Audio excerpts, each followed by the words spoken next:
আরে দোস্ত, আল্লাহকে শুধু এতটুকু চেনেন যে আল্লাহ যেন বলছে, বান্দা মনে করো তোমার 40 বছর, তো 40 বছরের যত ঘন্টা, যত মিনিট, যত সেকেন্ড, যত মুহূর্ত, প্রতি মুহূর্ত গুণে তোমার গুনাহ ওই পরিমাণ। মানে 1 সেকেন্ড, 1 ঘন্টা, 1 মিনিট, 1 মুহূর্ত তোমার কোনো নেকি নাই।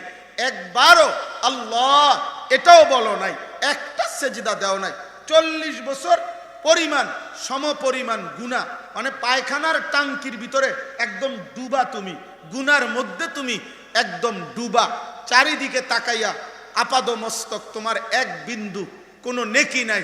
সেই গুনাহগার পাপী বান্দাও যদি কোনোদিন, যার 1 সেকেন্ডের নেকি নাই, তুমিও যদি কোনোদিন গুনাহ ছেড়ে দিয়ে আর করবা না, ওয়াদা দিয়ে বান্দা কলিজার গভীর থেকে একবার যদি আমারে বলো, আল্লাহ আমারে মাফ করে দেন, আমি ভুল করছি, আল্লাহ বলে, খোদার কসম বান্দা, আমি পুরা 40 বছর একসাথে মাফ করে দেব। একসাথে মাফ, একসাথে 90 বছর একসাথে মাফ। আমি এমন মালিক,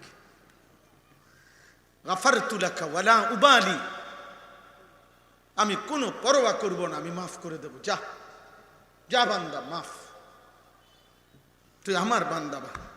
এজন্য একটা মূল নীতি তাফসীরের মধ্যে আছে যে, হে আল্লাহর বান্দা, তোমাকে কলিজা দিয়ে এটা মনে রাখতে হবে, তোমার আল্লাহ তোমারে জান্নাত দিতে চায়, তোমার আল্লাহ মূলত তোমারে মাফ করতে চায়। আপনি যদি বলেন কাউকে মহব্বত কইরা, ভাই আপনি আমারে আসল কথাটা কন, আসলে আপনি আমারে দিবেননি, হুদা ঘুরাইয়েন না, কথা বুঝেন নাই? আমরা অনেক সময় কই না, ভাই এত 900 কথা বাদ দেন, আপনি ক্লিয়ার কথাটা, আসলে ভিতরের কথাটা কন, আপনি আমারে দিবেননি, এটা হুদা কামে কীর্তেন ঘুরাইতেন আছেন। তা আল্লাহকে যদি বান্দা বলে, মাওলা আমি এত কথা বুঝি না, মাওলা আপনি আমার আগে পরিষ্কার মেন কথাটা কন, আপনি আমারে মাফ করবেননি, আল্লাহর কসম আল্লাহ বলবে, বান্দা আমি আল্লাহ তোকে জবান দিলাম, ওয়াদা দিলাম, আমার দিলের কথা এটাই, আমি আল্লাহ তোকে মাফ করতে চাই, জান্নাত দিতে চাই। আমার একটা বান্দাকেও আমি আল্লাহ জাহান্নাম দিতে চাই না।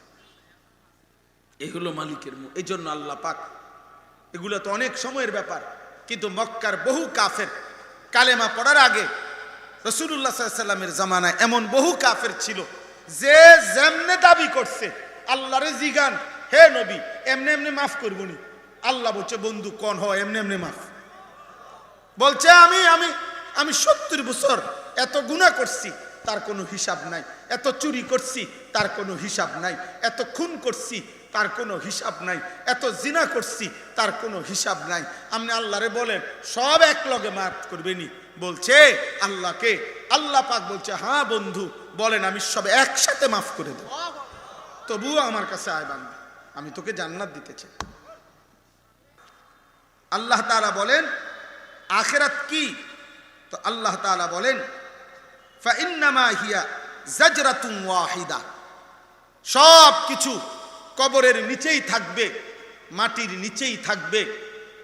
ইসরাফিল প্রথম ফু দিলে সব কিছু ভেঙে পড়বে, আর আল্লাহর সমস্ত সৃষ্টি মাটির নিচে চলে যাবে। মানুষ, গরু, জিন, সমস্ত জীব জন্তু, কীট পতঙ্গ, আসবাবপত্র, এক কথায় মাটির উপরে এখন যা আছে, প্রথম ফু দিলে সব নিচে চলে যাবে। সব কিছু কাঁপতে কাঁপতে গোটা আসমান ও জমিন ধ্বংস হয়ে নিচে চলে যাবে। অতঃপর আল্লাহ বলেন, আমি আল্লাহ যখনই হাসরের ময়দান কায়েম করতে চাইব, ইসরাফিল আরেকটা বিকট ফু দিবে, সিংহার একটা বিকট আওয়াজ বের হবে। এক আওয়াজেই তৎক্ষণাৎ মাটির নিচের সমস্ত মানুষ দাঁড়িয়ে একে অপরের দিকে তাকাইতে থাকবে, একজন আরেকজনকে তৎক্ষণাৎ চিনে ফেলবে। ফাইদা হুম ইয়ানজুরুন, শুধু ফু দিবে আর মাটির নিচের সব মানুষ দাঁড়িয়ে যাবে আর একজন আরেকজনের দিকে দেখতে থাকবে, দেখতে থাকবে। এখানে দুই কথা। এক কথা হইল এই জমিনই হাসরের মাঠ, আমাদের এই জমিনটাই হাসরের ময়দান। হাসরের ময়দান শুধু আল্লাহ তাআলা হাসরের ময়দানের জন্য ওয়াইদাল আরদু মুদ্দাত, প্রয়োজন পরিমাণ জমিন লম্বা করবেন, প্রশস্ত করবেন, যেটুকু মালিকের দরকার। এই জন্য এটাই হাসরের ময়দান। এই গোটা পৃথিবীর এই জমিন এটাই হাসরের মাঠ। এটাকে শুধু আল্লাহ তাআলা লম্বা করবেন, এটাকে আল্লাহ তাআলা বিস্তার করবেন। এটা কোরআনুল কারীমের আয়াত। ওয়া ইদাল আরদু মুদ্দাত, জমিনকে লম্বা করা হবে হাসরের মাঠের জন্য। এ এক কথা। 2 নম্বর কথা হলো, আমাদের প্রত্যেকেই এটা মনে রাখতে হবে, আমরা হাসরের মাঠে আমাদের প্রত্যেকের পরিচিত ব্যক্তিদের সাথেই আমরা দাঁড়াবো। এটা খুব মনে রাখতে হবে। যার যার চলাফেরা উঠা বসা যাদের সাথে ছিল, আপনি যেই মহল্লায় চলতেন ফিরতেন, আপনি যেই মানুষদের সাথে উঠা বসা করতেন, খোদার কসম আপনি হাসরের ময়দানও এদের সাথেই দাঁড়াবেন। আমনেরে আমারে সিনের মানুষের লগে দাঁড় করাইতো না, আপনারে আমারে জাফানের মানুষের লগে দাঁড় করাইতো না। ফাইদা হুম ইয়ানজুরুন, একে অপরকে দেখতে থাকবে, চিনতে থাকবে, দেখবে, আরে তুমি, আরে আপনি। এইভাবে কোরআন শরীফে আছে, হাসরের ময়দানে বান্দার আমলনামা যখন ডান হাতে দেওয়া হবে, সাথে সাথে সে একটা চিৎকার দিয়া এই উপস্থিত তার পরিচিত সব লোকদেরকে দেখায় বলবে, হা উমুকরাউ কিতাবিয়া, দেখো আমার আমলনামা পড়ো, দেখো আমার নাম জান্নাতীদের কাতারে উঠছে। দেখো দেখো, ইকরাউ কিতাবিয়া। আপনজন, ওই ছেলে, এই চালাকি করো না আব্বা, ভাইয়া চালাকি করো না, দোস্ত দুষ্টামি করো না, তুমি মোবাইল ঘুরাইতেছো কেন, কেন ভিডিও করছো? আবার হেদিকে সাহেবন হয়েছে বুঝছি না। আমি তো বুঝছি ভাই, এটা আমার সাংঘাতিক বদ অভ্যাস, আমারই বদ অভ্যাস। ধরেন আমি নিষেধ করার পরে যে মোবাইল উঠায়, আমি যেন অটোমেটিক আল্লাহর কুদরতে এটা দেখি। অন্য অনেক কিছু দেখি না, কিন্তু এটা দেখি আমি। আমার কথা হলো মনোযোগ চাই, মনোযোগ হইলে বরকত হয়। একদিনে কেউ বদলাবে না, কথা বোঝেন না এমন। কিন্তু কলিজায় ঢুকলে, দিলের আগ্রহ থাকলে, মালিকের দয়া হইলে মালিক হাজার খুনের আসামিকেও আল্লাহর ওলি বানায় দিতে পারে। আল্লাহ চাইলে অন্ধকারের মধ্যে, আল্লাহ তো ওয়াদা দিছে। আল্লাহ কেমন ওয়াদা দিছে? একটা কথা শুধু শুনে, কুল ইয়া ইবাদিয়াল্লাযীনা আসরাফু আলা আনফুসিহিম লা তাকনাতু মির রাহমাতিল্লাহ। আরে দোস্ত, আল্লাহকে শুধু এতটুকু চেনেন যে আল্লাহ যেন বলছে, বান্দা মনে করো তোমার 40 বছর, তো 40 বছরের যত ঘন্টা, যত মিনিট, যত সেকেন্ড, যত মুহূর্ত, প্রতি মুহূর্ত গুণে তোমার গুনাহ ওই পরিমাণ। মানে 1 সেকেন্ড, 1 ঘন্টা, 1 মিনিট, 1 মুহূর্ত তোমার কোনো নেকি নাই। একবারও আল্লাহ এটাও বলো নাই, একটা সেজদা দেও নাই। 40 বছর পরিমাণ সমপরিমাণ গুনাহ, মানে পায়খানার টাঙ্কির ভিতরে একদম ডুবা তুমি, গুনার মধ্যে তুমি একদম ডুবা।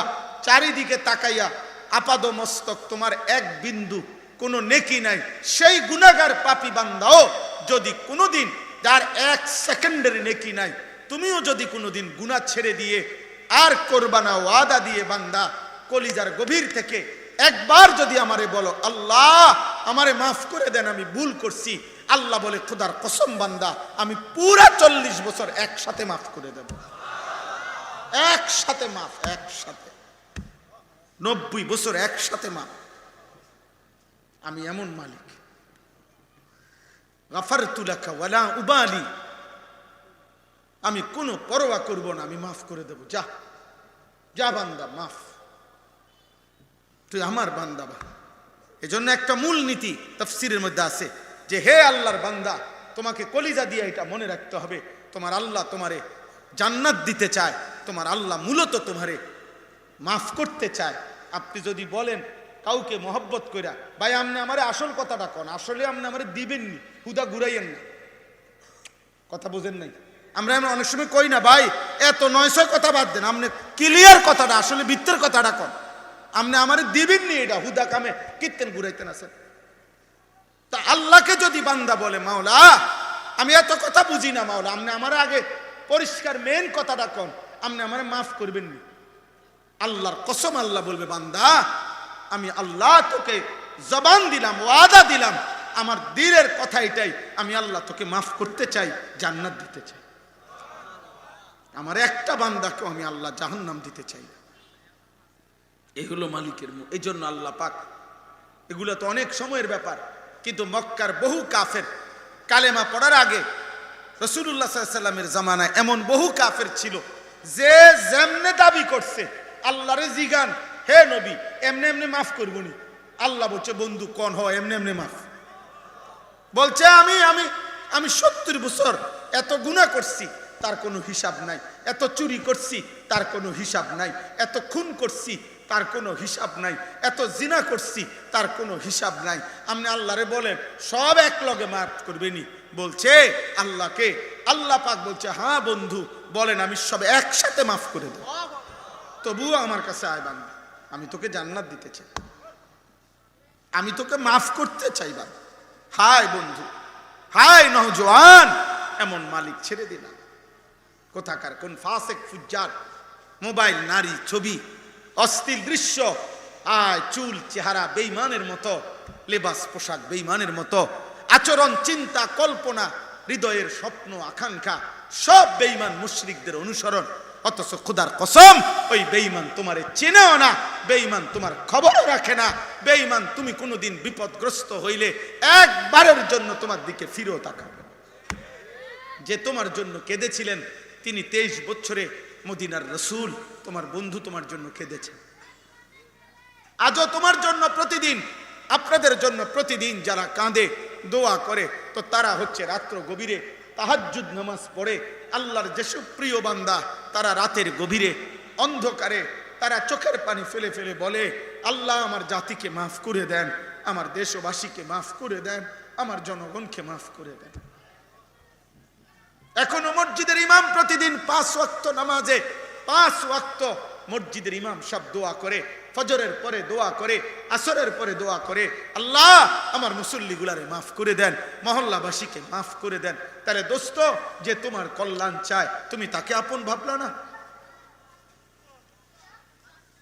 বলেন ভাই, একটা ছেলে বলো বাপ, তোমরা যারা বেঈমান মুশরিকের জন্য চুল বানাইছো বেঈমান আর মুশরিকদের মতো, আমার আব্বা তুমি ইনসাফের সাথে বলো ওই তোমার জন্য একদিন ভাবছে কি? তোমরা যারা মোবাইলে নারী দেখো, উলঙ্গ ছবি দেখো, নর্তকী দেখো, জিনা ব্যভিচারের দৃশ্য দেখো, আমার আব্বা তুমি বলো বাপ ওই নর্তকী তোমার জন্য জীবনে কোনোদিন ভালো কিছু কল্পনা করছে কিনা? হয়তো তোমার চিনে না।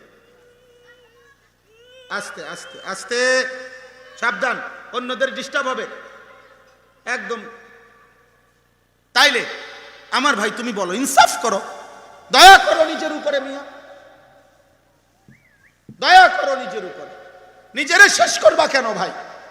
আরে গুনাহ তো তোমারে শেষ করে দিবে। গুনাহ নর্তকী, উলঙ্গ ছবি, নাটক, সিনেমা, সুদ, কিস্তি, হারাম, এই অবৈধ উপার্জন।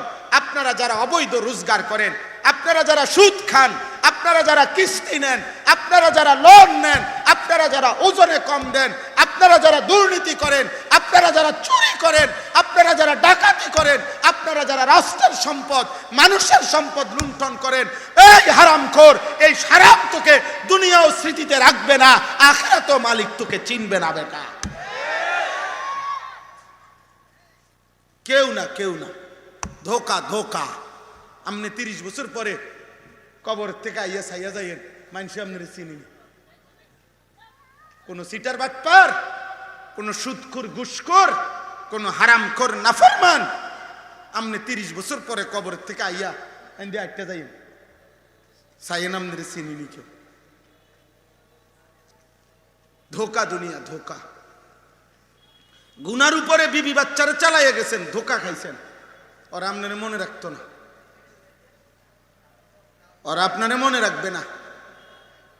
আল্লাহই সত্য, ইসলামই সত্য, আল্লাহর বিধানই সত্য, ওখানেই আমার কামিয়াবি, সেজদার মধ্যেই কামিয়াবি, আল্লাহর গোলামির মধ্যেই কামিয়াবি, হালালের মধ্যেই কামিয়াবি, এখানেই সফলতা, এখানেই কামিয়াবি। অতএব এটা সাফ বক্তব্য। একটা মুসলমান, এখানে অনেক নওজোয়ান প্রিয় ভাই, দোস্ত আমার, নষ্ট হইবা না, চরিত্রহীন হইও না বাপ, উলঙ্গ ছবি দেখো না, নর্তকী দেখো না, নারী দেখো না, মোবাইলের নারীর পিছনে এমন সুন্দর জীবন নষ্ট করো না আব্বা। টেলিভিশনের ওই নর্তকী ধোকা, ও তোমার জন্য হাসে না, ও টাকার জন্য হাসে। ফেসবুকের নর্তকী তোমার জন্য সাজে নাই, টাকার জন্য সাজছে। রাস্তার বেহায়া নজর নারী, বেপর্দা নারী তোমার জন্য একা সাজে নাই।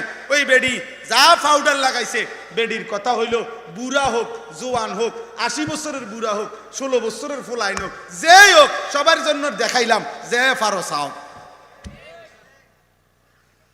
নাহলে কি, নাহলে মহিলা লিখে রাখুক যে কমপক্ষে 30-এর উপরে ব্যক্তিদের জন্য দেখা নিষিদ্ধ, এমন, অথবা আইন করুক, কি তাইলে বুঝাই গেল বেহুদা। আমরা কিতাবে পড়ছি যে মহিলা বেপর্দা, যে মহিলা বেপর্দা, খোদার কসম, যে মহিলা বেপর্দা পর পুরুষের সামনে নিজেকে প্রদর্শন করে বেড়ায়, সে ইচ্ছে করে নিজেকে নিজের দাম কমায়া ফেললো, নিজেকেই নিজে পুরুষের সামনে পেশ করলো। যার ভাল লাগে চাইতে থাকো, কিন্তু যে নারী ইমানদার, যে নারী চরিত্রবান, যে নারী পর্দানসীন, যে নারী ইজ্জতের কদর বোঝে, যে নারী সতীত্বের কদর বোঝে, যে নারী পর্দার কদর বোঝে, যে নারী নিজেকে আড়াল করে রাখে, তো হাজার পুরুষ তাকে খুঁজে তালাশ করে সুনির্দিষ্ট পদ্ধতিতে বিবাহের প্রস্তাব দিয়ে অভিভাবকদেরকে রাজি করাইয়া এরপরে তারে ঘরে নিতে হয়। এবুডির কথা হলে আমনে আমরা টোহাইয়া বার করতে হইব, আমনে আমি ফতে ফতে আড়ি না। আমরা কিতাবে পড়ছিলাম সম্রাট দিল্লির বাদশাহ আওরঙ্গজেব আলমগীর, আপনারা অনেক সবাই নাম জানেন। দিল্লির বাদশাহ ছিল পৃথিবী বিখ্যাত সম্রাট। এই আওরঙ্গজেব আলমগীরের একজন মেয়ে ছিল জেবুন্নেসা। এই মেয়ে খুব সুন্দর কবিতা লিখত, অনেক সুন্দর কবিতা লিখত আর কি। তো এই কবিতায় মুগ্ধ হয়ে একবার ওনার কবিতা পড়ে এক দেশের বাদশার শাহজাদা সম্রাট আলমগীরের কাছে চিঠি পাঠাইছে যে আমি আপনার এই কন্যাকে দেখতে চাই বিবাহের উদ্দেশ্যেই। তখন সে বলছিল, এই মেয়ে তখন পাল্টা কবিতা দিয়ে লিখে বলছিল যে ফুলের মাঝে, ফুলের গ্রান যেমন ফুলের মাঝে লুকিয়ে থাকে, আমি জেবুন্নেসাও আমার কবিতার শব্দের মধ্যেই লুকিয়ে আছি, আমি আমাকে কখনোই প্রদর্শন করব না। অতএব এটা জরুরি বাপ, এটা ইনসাফের কথা। আল্লাহই আমাদের সব, আল্লাহই আমাদের সব। আল্লাহ আমাদেরকে বুঝ দান করেন, আল্লাহ আমাদেরকে বিবেক দান করেন, আল্লাহ আমাদেরকে আখিরাতের ফিকির দান করেন। চলেন তো বলতেছিলাম, আল্লাহ তাআলা বলেন সব মানুষ, তাহলে দুটা কথা বলছি। এক হলো যে আল্লাহর কাছে আখিরাত তৈরি করা, হাসরের মাঠ তৈরি করা আল্লাহর জন্য লম্বা সময়ের ব্যাপার, কথা বলে না, একটা ফু। বরং বিষয়টা কি, ইসরাফিলের একটা ফু। আর দ্বিতীয় হলো আমরা প্রত্যেকেই দাঁড়াবো নিজেদের কার সাথে, পরিচিত জনদের সাথে। এবার আসেন বাকিটা শুধু তর্জমা বলি। ওয়াকালু ইয়া ওয়াইলানা হাদা ইয়াউমুদ্দিন, আল্লাহ বলেন এই দাঁড়াইয়া প্রত্যেক নাফরমান পাপী তারা বলবে, হায় আমার আফসুস, মন্দ কপাল, সত্যি সত্যি দেখি এটা আখিরাত। হেতে মনে করছে একদিন মস্কারি করি, বুঝেন না কথাটা? একদিন ভাবছিল আমরা কি করি, মস্কারি করি। ও কত কথা এরম হুজুররা কয়, মাইক পাইলে কে না কয়, বুঝেন? এরম অনেক মানুষ আছে না মন্তব্য করে, আরে রাখো বেড়া হুজুরার কথা, বেড়া হুজুরার সব কথা ধরে চলন যাবনি না, আমনে কন না কদ্দুর ধরে চলতেন পারবেন, আমি এদ্দুর কই। কারে যত কথা কয়, যেত কয় এত আজাব না, তা আমনে কন না, আপনি কদ্দুর সহ্য করতেন পারবেন জাহান্নাম। এই সমস্ত বাজে কথার অর্থ আছে বলেন তো? আল্লাহ বলেন নাফরমানরা সেদিন বলবে, হায় এ দেখি আখিরাত, এ দেখি সত্যি সত্যি পরকাল। আহারে এটা তো হয়েই গেল, আমি তো ভেবেছিলাম হবে না, কথার কথা না। এরপরে দেখেন, হাদা ইয়াউমুল ফাসলিল্লাযী কুনতুম বিহি তুকাদ্দিবুন, এই সাংঘাতিক কথা। এটা ফেরেশতারা তখন বলবে, প্রত্যেক পাপী তো বলবে, হায় এটা তো আখিরাত, এটা তো কিয়ামতের দিন হয়েই গেল। ফেরেশতারা তখন বলবে, বেটা এটা আখিরাত না, শুধু এটা শুধু কিয়ামতের দিন না, হাযা ইয়াউমুল ফাসল, আজকের এই দিন পার্থক্যের দিন, পার্থক্যের। আজ শুধু আখিরাত না, আজ পার্থক্যের দিন, আজ বিচারের দিন, আজ পার্থক্য হবে ইমানদার বেঈমান, সেজদাওয়ালা সেজদা ছাড়া আল্লাহর গোলামি করত, আল্লাহর নাফরমানি করত, হালাল খাইতো হারাম খাইতো, কপাল সেজদা দিত সেজদা দিত না। প্রত্যেক বিষয়ে পাপ আর পুণ্য, আরেকদিকে ঈমান, আরেকদিকে কুফর, আরেকদিকে নেক আমল, আরেকদিকে গুনাহ, প্রত্যেকটার ক্ষেত্রে আজকে পার্থক্য হবে। আল্লাযী কুনতুম বিহি তুকাদ্দিবুন, তুমি যেটাকে মিথ্যা মনে করেছিলে আজ সেই হাসরের ময়দান তো হলোই, শুধু হবে না, আজ সত্য মিথ্যা, ন্যায় অন্যায়, হালাল হারাম সবকিছুর আলাদা আলাদা পার্থক্য হবে। আজকে একসাথে আর চলতেও পারবা না, একসাথে আর দাঁড়াইতেও পারবা না। আজ তো আমরা একসাথে বসি, একসাথে চলি, নামাজি বেনামাজি, সেজদাওয়ালা সেজদা ছাড়া, ইমানদার নাফরমান, কিন্তু খোদার কসম সেদিন ফেরেশতারা আল্লাহর হুকুমে আলাদা আলাদা করবে, আলাদা আলাদা আলাদা আলাদা করবে। এবার আলাদা যে করবে, পার্থক্য যে করবে, এই আলাদা জি সুবিধা নেই, আলাদা যে করবে এই সময়ে আল্লাহ পাক এই শেষ কথাটা বোঝেন, আলাদা করবে তো আল্লাহ আলাদা করতে গিয়া পাপীদের বেলায়, এই কথাটাই মূল কথা শেষ, পাপীদের বেলায় আল্লাহ ফেরেশতাদেরকে বলবে প্রত্যেক পাপীকে আলাদা করবার সময় তার সাথে আরো দুইজন লোকরও সাথে করবা। উহশুরুল্লাযীনা যালামু এক, ওয়া আজওয়াজাহুম দুই, ওমা কানু ইয়াবুদুনা মিন দুনিল্লাহ। এই আল্লাহ বলবেন ফেরেশতা প্রত্যেক পাপীকে ইমানদারদের থেকে আলাদা করার সময় তার সাথে আরো দুইজনরও একসাথ করবা, মোট তিনজন। এক পাপী, দুই তার পাপ কাজ করতে গিয়ে তার সঙ্গী যে ছিল সে পাপীর সঙ্গী, তিন পাপ করতে গিয়ে আমি আল্লাহকে বাদ দিয়া যার উপরে সে নির্ভর করেছিল সে।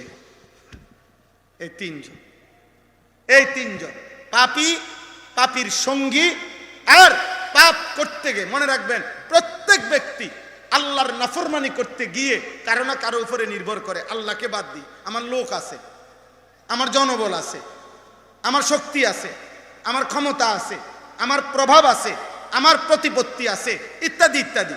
আল্লাহ বলবেন প্রত্যেক পাপী, পাপীর সঙ্গী এবং সে যার উপরে নির্ভর করত তাকে, এই তিনজনকে একত্র করে ফাহদুহুম ইলা সিরাতিল জাহিম, জাহান্নামের রাস্তা বরাবর লাইন ধরে দাঁড় করাও।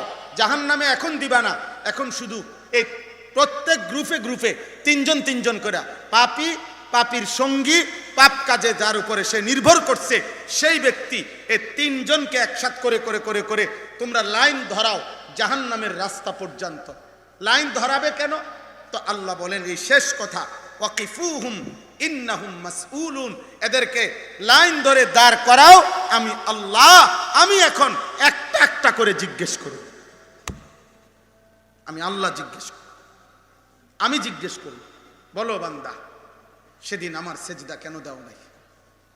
সেদিন কুফরি কেন করলা? সেদিন শিরিক কেন করলা?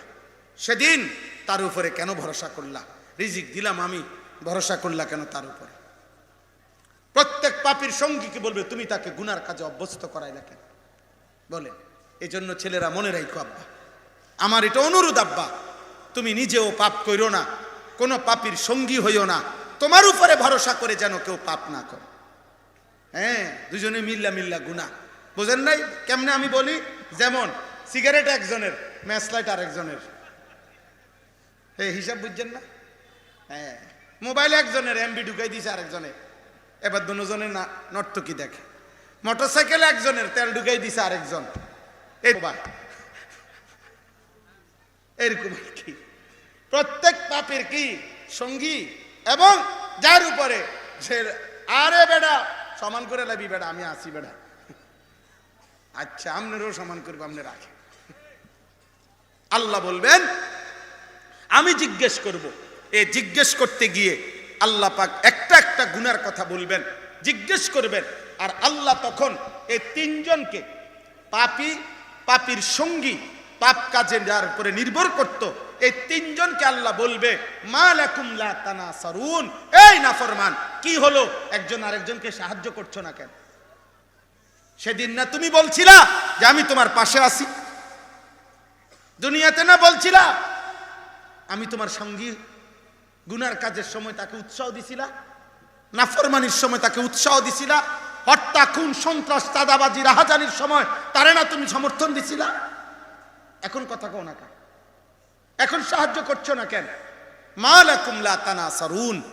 আল্লাহ শেষ কথা বলে, বাল হুমুল ইয়াউমা মুস্তাসলিমুন। হ্যাঁ, হে আমার বান্দা শোনো, সেদিন হাসরের ময়দানে পাপীর সঙ্গী এবং পাপ কাজের নির্ভর করত যাকে, তিনজনই আমি আল্লাহর সামনে মাথাটা নুয়েই পড়ে থাকি। অর্থাৎ আজ আর কারোই কোনো হিম্মত নাই, না নেতার কোনো হিম্মত, না কর্মীর কোনো হিম্মত, না অনুগতের কোনো হিম্মত, না নির্ভরকারীর কোনো হিম্মত, কারো কোনো হিম্মত থাকবে না মহান আল্লাহর সামনে কথা বলার। অতএব আমার শেষ ওসিয়ত এটা, আজকের এই মুবারক মাহফিলে এটা আমি আপনাদের এই মসজিদে জুমার নামাজ পড়াই আল্লাহর দয়া। তো অতএব আমরা আপনাদেরই কাজেই সবার কাছে আমার বিনীত অনুরোধ, এই তিনটা কথা আপনি আমি মনে রাখবেন আমার এই বক্তব্য থেকে। এক, আমি পাপ করব না, বলেন ইনশাআল্লাহ। দুই, আমি পাপীর সঙ্গী হব না। তিন, আমার উপরে নির্ভর করে যেন কেউ পাপ করতে না পারে, আমি এমন নির্ভরশীল, আমার উপরে নির্ভর এরকম আমি কারোর জন্য হব না, বলেন ইনশাআল্লাহ। রাসূলুল্লাহ সাল্লাল্লাহু আলাইহি সাল্লাম বলছে, যেমন একটা উদাহরণ নবীজি বলছে, লাআনাল্লাহু আকিলার রিবা ওয়া মুকিলাহু ওয়া শাহিদাহু ওয়া কাতিবাহু। আল্লাহর নবী বলছে, যে সুদ খায় তার উপরে আল্লাহর লানত, যে সুদ দেয় তার উপরে আল্লাহর লানত, যে সুদের কথা লিখে দেয় তার উপরে আল্লাহর লানত, যে সুদের সাক্ষী হয় আল্লাহর নবী বলছে তার উপরেও আল্লাহর লানত লানত লানত। তাহলে নবীজি কি বলে? সুদ খায় লানত, সুদ দেয় লানত, লিখে দেয় লানত, সুদের সাক্ষী হয় লানত। তাইলে আমি পাপ করব না, পাপের সঙ্গী হব না, আমার উপরে নির্ভর করেও যেন পাপ কেউ না করতে পারে, আমি ইনশাআল্লাহ এতে আমরা সচেষ্ট থাকব, সজাগ থাকব।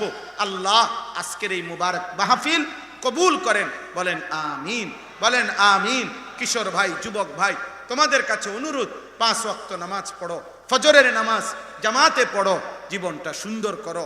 নারী, ছবি, অস্থির দৃশ্য, মোবাইলের আসক্তি, মদ, জুয়ার আড্ডা, এই জঘন্য জীবন থেকে ফিরে আসো আব্বা। রমজানকে টার্গেট করে নিজের জীবন পরিবর্তনের জন্য চেষ্টা করো। আল্লাহ তৌফিক দান করেন, কবুল করেন। জওয়ান, বুড়া, নারী, পুরুষ সকলকে আল্লাহ আমাকেও ঈমান আমলের এক পবিত্র জান্নাতি জিন্দেগি দান করেন, আমিন। এই মাদ্রাসা আল্লাহ তাআলা কবুল করেন, মাদ্রাসার জরুরত আল্লাহ পূরণ করে দেন। আল্লাহ তাআলা মাদ্রাসা মসজিদের বাকি কাজ আল্লাহ সহজ করে দেন, আমিন। সুবহানাল্লাহি ওয়া বিহামদিহি, সুবহানাকাল্লাহুম্মা ওয়া বিহামদিকা আশহাদু আল্লা ইলাহা ইল্লা